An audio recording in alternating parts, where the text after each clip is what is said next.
Assalamualaikum warahmatullahi wabarakatuh. Alhamdulillah. Alhamdulillahilladzi hadana lihada wa ma kunna linahtadiya aw an hadanallah. Ashhadu an la ilaha illallah wa ashhadu anna Muhammadan abduhu wa rasuluh. Allahumma salli ala sayyidina Muhammad wa ala alihi wa sahbihi wa sallim ajmain, amma ba'd. Jamaah Ar-Rahman rahimakumullah. Alhamdulillah, kita bersyukur kepada Allah Subhanahu wa ta'ala masih diberikan nikmat iman, Islam, nikmat sehat, sehingga kita masih bisa melaksanakan ibadah puasa ini.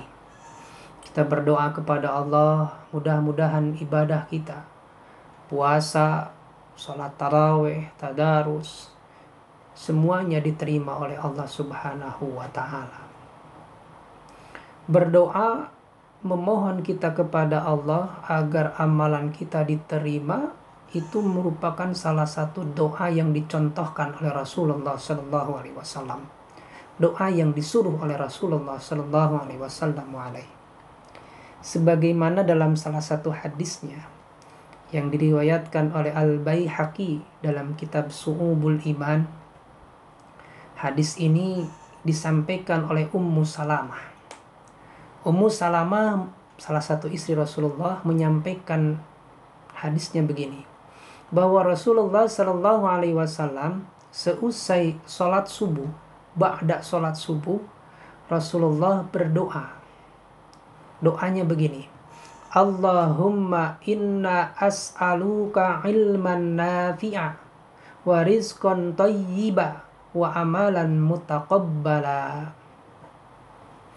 Jadi itu doa Rasulullah sallallahu alaihi wasallam, yang artinya, Allahumma, ya Allah, inna as'aluka, saya memohon kepada Engkau ya Allah, ilman nafi'a, ilmu yang bermanfaat, wa rizqan tayyiba, dan rezeki yang baik, wa amalan mutaqabbala, dan amal yang diterima oleh Allah Subhanahu wa ta'ala.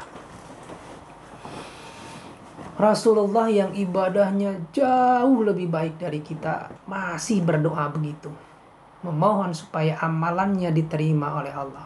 Apalagi kita yang ibadahnya masih belang-belang, kadang baik, kadang enggak.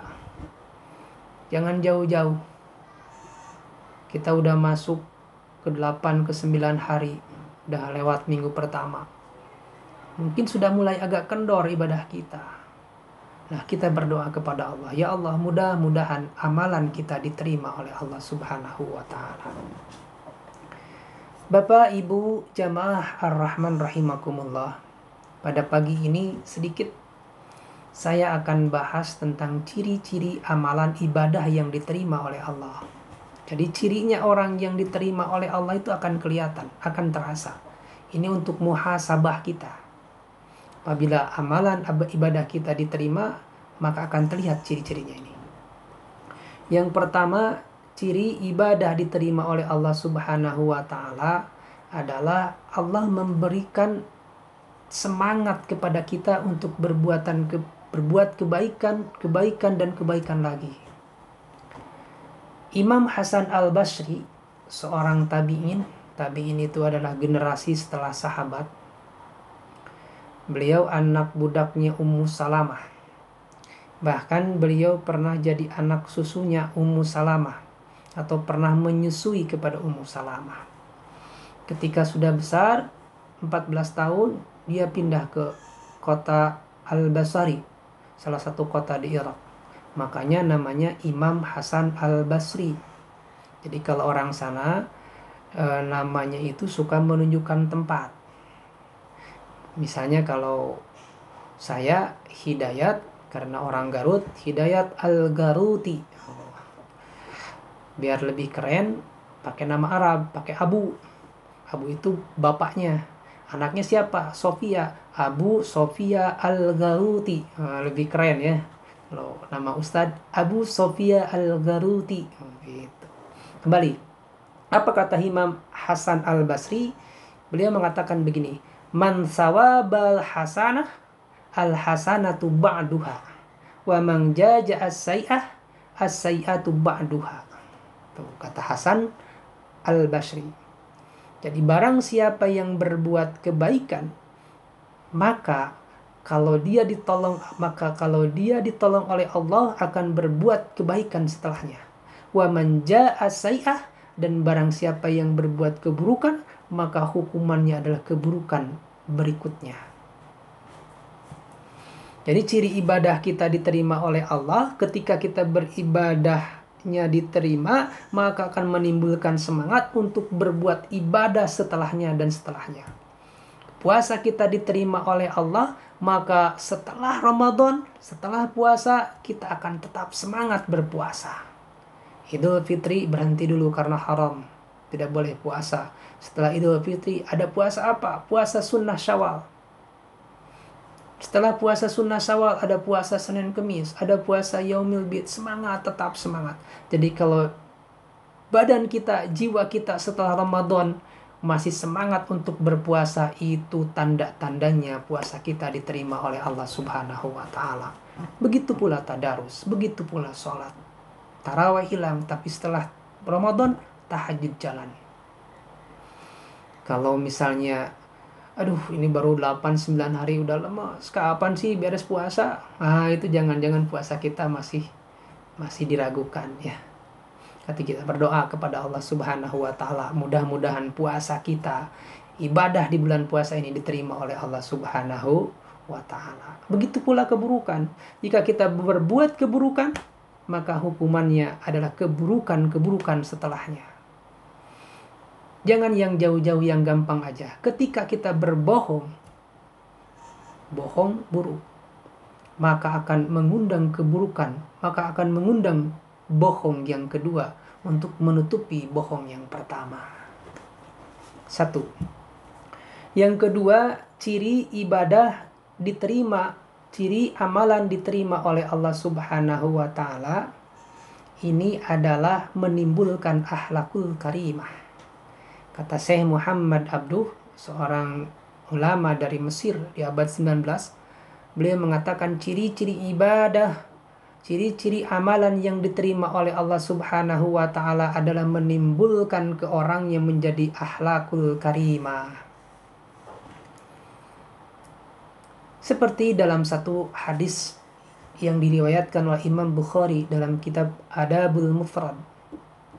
An Abi Hurairah qala qila Nabi sallallahu alaihi wasallam, ya Rasulullah, inna fulanah taqumul lail wa tasumun nahar wa taf'al, dan seterusnya. Diriwayatkan dari Abu Hurairah radhiyallahu an, salah seorang sahabat menceritakan kepada Rasulullah sallallahu alaihi wasallam, ya Rasulullah, ada seorang wanita yang malamnya tahajud, siangnya berpuasa, banyak sedekahnya, banyak kebaikannya. Tapi apa kata Rasulullah? Hiya ahlan nar, dia ahli neraka. Kenapa ya Rasulullah dia ahli neraka? Karena mulutnya, ucapannya selalu menyakiti tetangganya. Ibadahnya banyak, tahajud, puasa, sedekah, tapi mulutnya tidak menimbulkan sebagai mulut yang akhlakul karimah, menyakiti hati tetangganya. Padahal dalam hadis banyak dikatakan la yu'minu, tidak dikatakan beriman seseorang yang tidak memuliakan, yang tidak baik terhadap tetangganya. Hadis lain mengatakan ada seorang wanita yang sholatnya hanya biasa-biasa aja, sholat fardu aja, mungkin rawatibnya ba'da qobla, sedekahnya hanya sepotong keju sedikit, puasanya kadang-kadang Senin Kemis, tapi dia ahli surga. Kenapa? Karena dia baik terhadap tetangganya. Hadirin rahimakumullah. Jadi benar-benar menimbulkan akhlak yang baik.